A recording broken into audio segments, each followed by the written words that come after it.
Ang Brassback Rooster, isang lahi na kilala sa nakamamanghang balahibo at malaking katawan, ay nagpapakita ng isang nakakaintriga na lahi, isang nilalang na may walang kapantay na tapang sa pakikipaglaban, ngunit nakakagulat na masunurin at madaling lapitan ng tao. Ang likas na dalawahang katangian na ito, isang timpla ng walang humpay na pagsalakay sa kanyang kapwa at kapansin-pansing kabaitan sa mga tao, ay ginagawang exciting na paksa ng pag-aaral ang Brassback para sa mga aviculturists at mga behavioral scientists. Ang reputasyon ng Brassback bilang isang malakas na mandirigma ay nararapat. Ang kanyang estilo ng pakikipaglaban ay tinukoy ng walang tigil na pagpupersige at pagtanggi na sumuko kahit na sa harap ng malubhang pinsala. Hindi tulad ng ilang mga lahi na maaaring umatras o maguluhan kapag nasugatan, ang Brassback ay patuloy na naghahanap ng kanyang kalaban hanggang sa makamit ang tagumpay o kamatayan. Ang matinding determinasyon na ito, na madalas na inilarawan bilang isang walang tigil na spirit ng pakikipaglaban, ay madalas na nagbibigay daan sa kanya na talunin ang mga kalaban na may mas malaking sukat o unang bentahe. Ang likas na pagsalakay ng lahi, kasama ang kanyang malakas na pangangatawan at matutulis na spurs, ay ginagawang isang nangingibabaw na puwersa sa mga arena ng cockfighting, bagaman ang mga ganitong gawain ay may etikal na problema at madalas na iligal. Gayunpaman, ang likas na pagsalakay na ito ay higit na nakakulong sa pakikipag-ugnayan sa ibang mga roosters. Ang mga mekanismo sa pisyolohiya na nasa likod ng agresibong pag-uugaling ito ay nananatiling paksa ng patuloy na pananaliksik. Ang mga impluwensya ng hormonal, lalo na ang mga antas ng testosterone, ay malamang na magkaroon ng mahalagang papel. Ang genetic predisposition ay walang alinlangan na nag-aambag sa likas na agresibong kalikasan ng lahi. Ang karagdagang pananaliksik sa genome ng Brassback ay maaaring magbigay ng liwanag sa mga partikular na genetic marker na nauugnay sa agresibong phenotype na ito. Ang pag-unawa sa mga salik na ito ay mahalaga hindi lamang para sa pamamahala ng lahi kundi pati na rin para sa pagkakaroon ng mas malawak na pag-unawa sa pagsalakay sa mga species ng avian. Sa kabila ng kanyang mabangis na kalikasan sa pakikipaglaban, ang Brassback ay nagpapakita ng kapansin-pansing kabaitan at pagkamasunurin sa mga tao.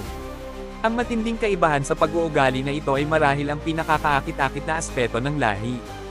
Habang madaling nakikibahagi sa mga laban ng buhay o kamatayan sa ibang mga roosters, ang mga Brassbacks ay madalas na inilarawan bilang maamo, madaling hawakan, at nakakagulat na maamo. Ang masunuring kalikasan na ito ay nagpapahintulot para sa medyo tuwid na pagsasanay at paghawak, na ginagawa silang angkop para sa ilang mga konteksto ng agrikultura o kahit bilang mga hayop na kasama para sa mga may karanasan ng mga tagapag-alaga ng manok. Ang dichotomy sa pag-uugali na ito ay nagpapahiwatig ng isang komplikadong istruktura ng lipunan sa loob ng species. Ang pagsalakay ng Brassback ay maaaring mapili na matrigger ng mga partikular na social cue, tulad ng presensya ng isang karibal na rooster. Ang kawalan ng mga cue na ito, sa presensya ng mga tao, ay maaaring humantong sa isang pagbaba ng agresibong pag-uugali. Ang karagdagang pananaliksik sa social cognition ng Brassback at ang mga partikular na stimuli na nag-trigger ng mga agresibong tugon ay kinakailangan upang lubos na maunawaan ang nakakaintriga na penomenong ito sa pag-uugali.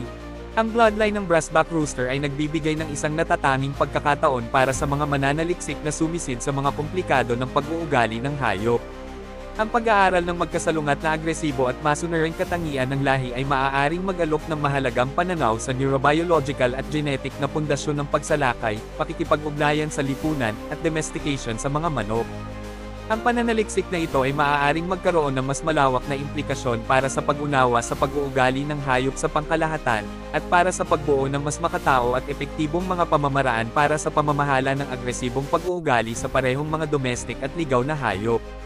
Bukod dito, ang pag-unawa sa mga partikular na genetic at pangkapaligiran na mga kadahilanan na nag-aambag sa natatanging katangian ng Brassback ay maaaring magkaroon ng praktikal na mga aplikasyon sa mga programang selektibong pagpapalahi.